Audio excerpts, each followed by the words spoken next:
디모데전서 4장 6절부터 7절입니다. 이 경건 훈련에 대해서 기록하고 있습니다. 먼저 이 말씀을 권면하는 이유, 권면의 용도에 대해서 얘기합니다. 디모데전서 4장 6절, 내가 이것으로 형제를 깨우치면 그리스도 예수님의 좋은 일꾼이 되어 믿음의 말씀과 내가 따르는 좋은 교훈으로 양육을 받으리라. 자, 사도 바울은 자신이 디모데에게 이 권면하는 내용, 명령하는 내용을 형제들, 그러니까 성도들이에요. 보통 성경에서 형제들 하면 보통 성도들입니다. 성도들을 깨우치는 데 사용하라 이렇게 말하고 있습니다. 그리고 그렇게 깨우치면 성도들이 예수님의 좋은 일꾼으로 성장할 것이라고 알려줍니다. 또 이 성도들을 가르치는 디모데에게도 좋은 교훈이 된다 하는 거예요. 그래서 디모데 역시 좋은 일꾼으로 성장할 수 있다. 이렇게 가르치고 있습니다. 자, 이것은 예수님은 예수님의 좋은 일꾼이 돼야죠. 모든 성도들은 다 예수님의 일꾼이 돼야 되는데 예수님의 좋은 일꾼이 되는 것은 그냥 교회만 다니면 되는 게 아니라는 거예요. 그냥 설교만 듣고 예배만 드리고 뭐 설교만 들으면 되는 것이 아니다는 것이죠. 좋은 일꾼이 되기 위해서는 배워야 된다는 거예요. 배워야 된다. 그래서 사도 바울이 가르치는 내용이 뭐예요? 지금 디모데전서 1장부터 지금 여기까지 4장까지 오는데 이런 내용들이 있었죠. 기도의 내용, 기도를 어떤 기도를 해야 되는지, 또 실천해야 되는 거, 그다음에 직분자의 자격, 이 직분자의 자격에 대해서 가르쳐 주죠. 감독의 자격, 집사의 자격, 그다음에 교회가 뭐냐? 교회는 본질, 즉 교회는 하나님의 진리의 기둥과 터다 이런 것들, 그다음에 교회에서의 복장, 자세 이런 거, 여자들을 어떻게 입어야 되는지, 그다음에 교회의 질서에 대해서, 또 남자와 여자가 할 일들, 그다음에 이단을 분별하는 거, 그다음에 이단을 어떻게 대처해야 되는지 이런 것들을 기록했습니다. 그러니까 여러 가지 배워야죠. 그냥 이걸 배운다고 하는 것은 그냥 듣는 것을 말하는 것이 아니에요. 들으면 그냥 잊어버리잖아요. 듣고 지나가면 안 되고, 여기서 보면 깨우치면 깨달을 때까지 가르쳐야 된다는 거예요. 깨달을 때까지 진리를 깨달아야 되는 거예요. 그래야 삶이 변하죠. 이렇게 가르치라는 거예요. 깨우칠 정도로.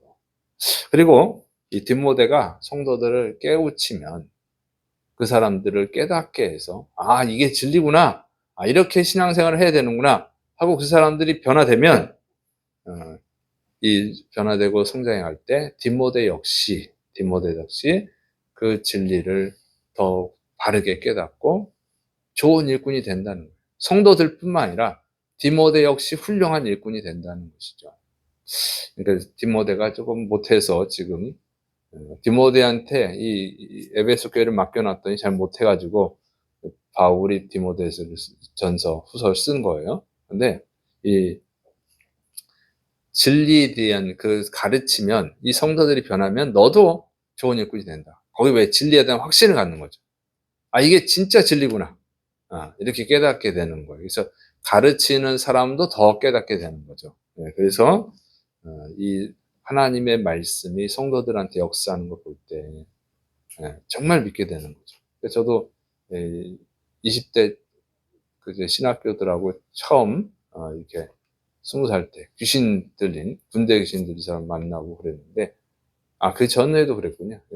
고등학교 때 수련회 가서 이제 귀신 들린 아이를 우리 전사님이 내쫓는 거 보고 같이 기도하고 그랬는데, 그 문제가 해결이 됐어요. 귀신이 막 이렇게 목을 조른다고 막 그랬는데, 그걸 보고 이게 하나님이 진짜 진리구나 이렇게 되는 거예요. 그래서 이런 거를 체험을 해야죠. 체험할 때 정말 그 확신을 가지고 더 잘 가르칠 수가 있습니다. 자, 여기서 이제 알 수 있는 것은 하나님의 말씀은 정말로 살아있다고 하는 거예요. 선한 말씀이라는 거죠. 절대 진리라는 거예요. 그래서 이 배우는 사람뿐만 아니라 가르치는 사람까지 다 하나님께 성숙한 자로, 합당한 자로 만든다는 거죠. 진리의 말씀이. 그래서 안타까운 것은 뭐냐면 한국 교회가 하나님의 말씀을 깊이 있게 가르치지 않는다는 거죠. 보통은 이제 이렇게 말해요. 초등학생까지도 다 알아들을 수 있는 쉬운 설교를 하는 것이 가장 좋은 설교다. 이게 정론인 줄 알아요. 네, 그래서 마치 이게 진리인 것처럼, 그래서 듣기 좋고 이해하기 쉽고 또 이 감동적인 설교, 쉬운 설교를 이렇게 하라고 가르칩니다. 그래서 예화를 많이 쓰죠. 간증을 쓰고 성도들이 들으면 감동이 되고 눈물이 나는 그런 이제 설교를 하게 됩니다. 그러면 이제 성도들은 설교를 듣고 감동적이죠. 아주 좋은 웃긴 얘기도 있지만 그런 것도 기분이 좋고 또 감동적인 얘기를 들으면 또 눈물이 나죠. 그러면은 은혜를 받았다. 오늘 성령님이 감동을 주셨다. 이렇게 생각을 하는 거예요. 성령님의 감동과 인간의 감정을 자극해서 눈물 흘리게 하는 건 다르거든요. 근데 같이 봐요. 구분을 못해. 그건 누구나 얘기해도 감동을 받고 눈물을 흘릴 얘기인데도 성령님이 감동시켰다고 착각하는 거예요. 그래 이런 방식으로 가르치기 때문에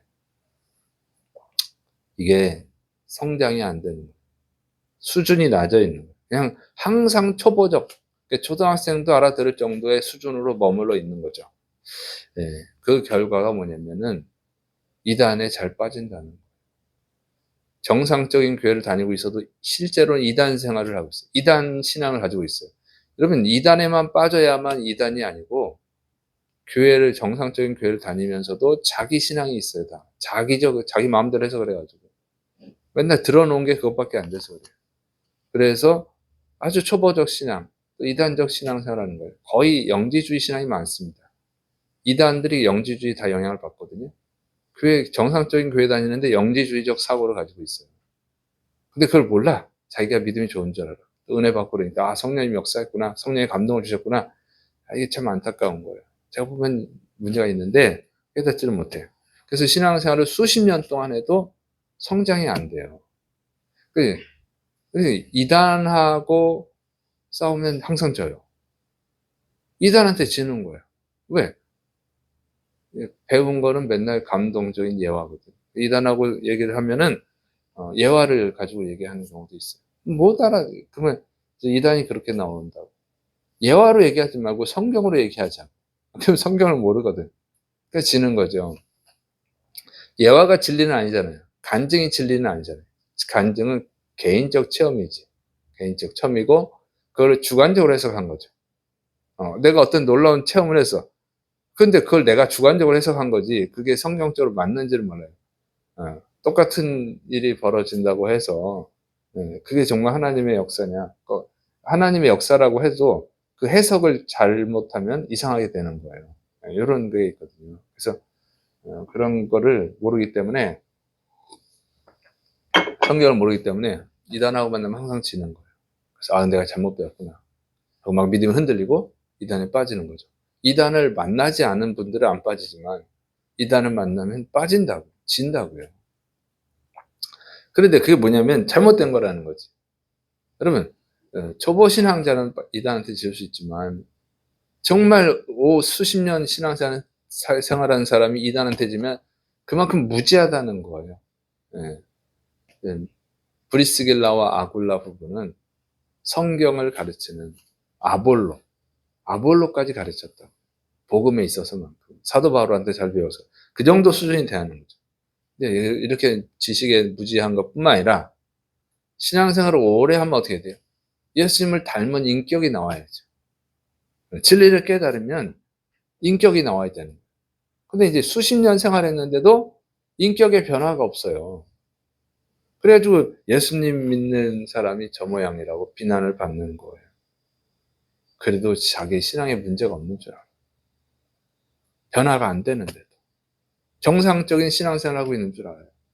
믿음으로 가는 거지, 천국은 믿음으로 가는 거지, 행위로 가는 거지. 이런 식의 사고를 갖고 있어요. 그래서 자기가 정상인 줄 알거든요.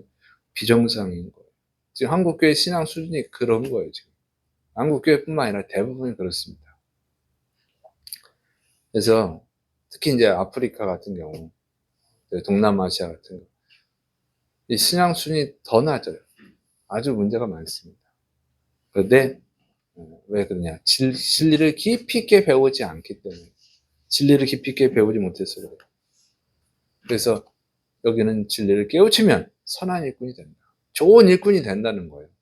그렇게 될 수밖에 없어요. 왜 그러냐면 우리는 이 가치관에 따라서 말하고 행동하는 거예요. 하나님의 진리를 배우면 가치관이 변화되는 거예요. 그리스도적 사고, 기독교적 사고로 변화되는 거죠.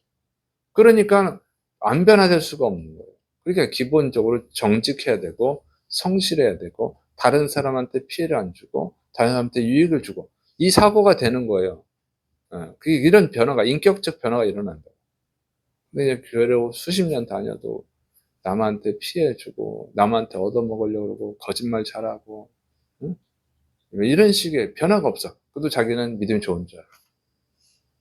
이게 심각한 문제다 그 얘기죠. 그래서 예수님 믿는 사람은 이 변화가 안 되면 믿음이 너무 초보적인 거죠. 그런 걸 몰라. 그래서 지금 자기가 잘 믿고 있는 줄 아는 게 비극이다. 자, 두 번째로 이제 무가치한 것에 관심을 버리라는 겁니다. 그리고 경건을 훈련하는 거예요. 디모데전서 4장 7절 망령되고 허탄한 신화를 버리고 경건에 이르도록 내 자신을 연단하라. 그래서 망령되고 망령됐다는 것은 무가치한 것을 뜻합니다. 그리고 허탄한 신화. 허탄한 것은 뭐냐? 허무한 것 또는 노인들이 이 허탄한 의미는 원어의 의미는 노인들이 들려주는 그런 의미예요. 그래서 허탄한 신화는 뭐냐면 노인들이 어린애들한테 들려주는 무가치한 신화다. 신화 이야기. 그걸 버리라는 거죠. 그러니까 우리나라식으로 하면 옛날 할아버지 할머니들이 어린애들 손자 손주에게 무슨 얘기 해줘요? 옛날 이야기. 그 옛날 이야기가 뭐예요? 전설의 고향이죠. 쉽게 말하면 전설의 고향 이야기죠. 그런 얘기 들으면 재밌잖아요. 그래서 할아버지 옛날 얘기 해주세요. 할머니 옛날 얘기 해줘. 막 이러잖아요. 그 옛날 얘기야. 그래서 이제 그 옛날 이야기가 뭐죠? 우리나라 옛날 이야기는 보통 귀신 이야기, 예. 그다음에 그 구미호 이야기, 뭐 이런 거죠. 뭐 견우와 직녀 이야기 이런 것도 있고 도깨비 방망이 이야기 이런 거 있잖아요. 그 재밌잖아요. 그것들 막 재밌고 무섭고 또 이게 무서운 걸 또 즐기죠. 그래서 여름엔 무서운 영화 보고 그러지 않습니까? 자, 이런 식이에요. 오늘날도 그런 그 신화가 이야기가 영화로 만들어지죠. 그래서 헤라클레스 옛날에는 헤라클레스 영화가 많이 있었고 요즘은 이제 뭐가 나와요? DC라는 영화사에서 만드는 거, 아쿠아맨 시리즈 있죠. 아쿠아맨 1, 2. 이번에, 뭐더라? 작년에 한 거는 아쿠아맨의 뭐, 잃어버린 세계인가? 뭐 있었는데, 어쨌든 그런 거 했죠. 그래서 그게 뭐냐면, 그리스 신화에 나오는 포세이돈, 그걸 소재로 한 거예요. 거기서 이제, 그 영감을 얻은 거지. 자, 이런 식의. 이거 좀 재밌잖아요. 막 재밌어서 어른들도 보러 가잖아요. 애들하고 같이. 근데 이것은 인간이 상상으로 만들어낸 이야기일 뿐이죠. 허탄한 얘기예요. 자, 이런 걸 보면은 그냥 우상숭배에 빠지는 거죠. 지금 옛날이면 더 하죠. 그래서 우상숭배하게 되는 거예요. 그래서 우리나라도 뭐 구미호 이야기, 도깨비 방망이 이야기, 뭐 저승사자. 한 10년 전인가? 저승사자가 막 나와가지고 하는 거 있잖아요. 그런 거 했고, 요즘은 이제 무당이 나와서, 막 그 영화 소재로 만들죠. 최근에도 그 무당이 뭐 묘를 움직이고 이렇게 하는 거 있는데, 재밌죠. 그래서 기독교인들도 보잖아요. 음. 그런데 이거는요, 아무 쓸데없는 거라는 거죠. 험한 얘기. 그냥 미신에 빠지게 만드는. 그래서 그냥 재미로 봐요. 그래서 재미로 볼 필요가 없어요. 재미로 보면 거기 영향을 받거든요. 재미로 본다고 그러지만 밤중에 막 무서워서 못 가. 그럼 이미 영향을 받고 있는 거예요. 나쁜 영향을 받은 거예요. 왜 예수님 믿는 사람이 귀신을 두려워합니까? 왜 밤중에 무서워합니까? 그만큼 나쁜 영향을 받은 거예요. 무서워할 필요가 없어요. 예수님 믿는 사람이. 왜 무섭냐? 그건 헛된 이야기인데. 그리고 귀신이 제일 무서워하는 게 예수님이고, 예수님 믿는 사람이 있으면 귀신이 도망가요. 근데 그걸 무서워한다는 거지. 그 영향을 받는 거야. 그러니까 볼 필요가 없는 거야. 그러면 그렇게 무섭고 영향을 받으면 볼 필요가 없는 거예요. 그래서 그런 걸 보면서, 아, 이게 미신, 우상숭배 문제점을 파악하고 그걸 가르친다. 아, 그러면 그런 의미로 본다면 괜찮은데, 근데 영향을 받으면 나쁜 거죠. 그럼 자기도 모르게 미신을 섬기고 있는 거예요. 우상을 섬기고 있는 거죠. 자, 그래서 그런 것은 하나님이 좋아하지 않습니다. 예수 믿는 사람은 영화를 보더라도 생각을 해야 돼. 생각을 깊이 하고 봐야지. 저는 보통 영화 그냥 자동적으로 돼요. 자동적으로 보면 저것이 뭐가 문제가 되고 사람들에게 어떤 나쁜 영향을 끼치고 이게 그냥 자동적으로 됩니다. 신앙생활 오래 하고 이제 성경을 가르치니까 그런 거예요. 그래서 어쨌든 그런 여러분 특별히 하나님을 위해서 또는 성도들을 갖추기 위한 목적이 아니라면 굳이 볼 필요 없습니다. 자, 그리고 그런데 시간을 쓰지 말라는 거예요. 그런 쓸데없는 데 시간 쓰지 마라. 그럼 어디에다 쓰느냐? 경건에 이르도록 연단하라 그랬어요. 연단하라는 것이 훈련하라는 뜻이에요. 그래서 뭘 훈련하냐면 경건한 신앙을 가지려면 훈련이 필요한다는 거죠. 그래서 뭐가 필요해요? 이제 말씀을 배우고 순종하는 훈련이 필요하고 또 주님 뜻대로 살 때 당하는 고통을 이겨내는 훈련이 필요하죠. 하나님 말씀대로 살려면 박해를 받지 않아도 내가 힘들어. 내 자신이 하나님의 말씀에 따라 순종하는 게 힘들잖아요. 그런 이제 고난을 이겨내는 훈련을 해야 되고 또 이런 것을 위해서 기도하는 훈련을 해야 된다고 하는 거죠. 그러니까 신앙 성숙이라고 하는 것은 훈련으로 된다는 거예요. 평상시 계속 훈련해야 된다는 거죠. 그러니까 선수가 운동 선수가 스포츠 선수가 실력을 쌓으려면 오랫동안 훈련을 해야 쌓아지는 거지. 뭐 갑자기 막 해가지고 벼락치기 하듯이 해서 쌓아지는 게 아니죠. 신앙도 마찬가지예요. 그래서 뭐 갑자기 감동을 받았어. 아, 그래서 내가 열심히 기도해야지. 뭐 하루, 뭐 이틀, 뭐 열심히 기도하고 일주일 뭐 몰아서 막 기도한다고 해서 그 사람의 신앙이 확 이렇게 크지 않는다는 오랜 훈련이 필요하죠. 그래서 아브라함 믿음의 조상이죠. 아브라함이 믿음의 조상이 되는데 총 40년이 걸려요. 처음에 아들을 낳을 때까지 75세 부름받아가지고 아들을 낳았는데 100세에 나요. 믿음의 아들을 낳는 게 100세야. 25년이 걸렸죠. 그 중간에는 이스마엘 낳았잖아요. 믿음이 없어서. 25년 걸렸지. 그 다음에 이삭을 바칠 때가 대략 이삭이 한 15세 정도, 적으면 12세 이렇게 봅니다. 그게 또 한 15년이 걸리는 거예요. 한 40년이 돼서 믿음이 믿음의 조상다운 믿음이 되는 거예요. 그렇다고 해서 그거 다 큰 게 아니에요. 또 믿음이 부족해서 또 문제가 있죠. 이런 거예요. 그래서 신앙이라는 것이 그렇게 확 그냥 갑자기 커지는 것이 아니다. 신앙은 경건의 훈련을 통해서 성장하는 것이다 하는 거죠. 그래서 오랫동안 훈련을 해야 됩니다. 그래서 이런 쓸데없는데 시간 낭비하지 말고 에너지 낭비하지 말고 돈 낭비하지 말고 경건의 훈련을 해서 신앙이 성장하고 또 여러분이 하나님께 귀하게 쓰임받기를 축원합니다. 기도하겠습니다. 사랑이 많으신 하나님 아버지, 우리가 정말 시간과 물질과 힘과 모든 것들을 아껴서 하나님이 기뻐하시는 경건의 훈련을 하고 하나님께 영광을 돌리는 믿음의 사람들로 성숙하게 하여 주옵소서. 예수님의 이름으로 감사하며 기도드립니다. 아멘.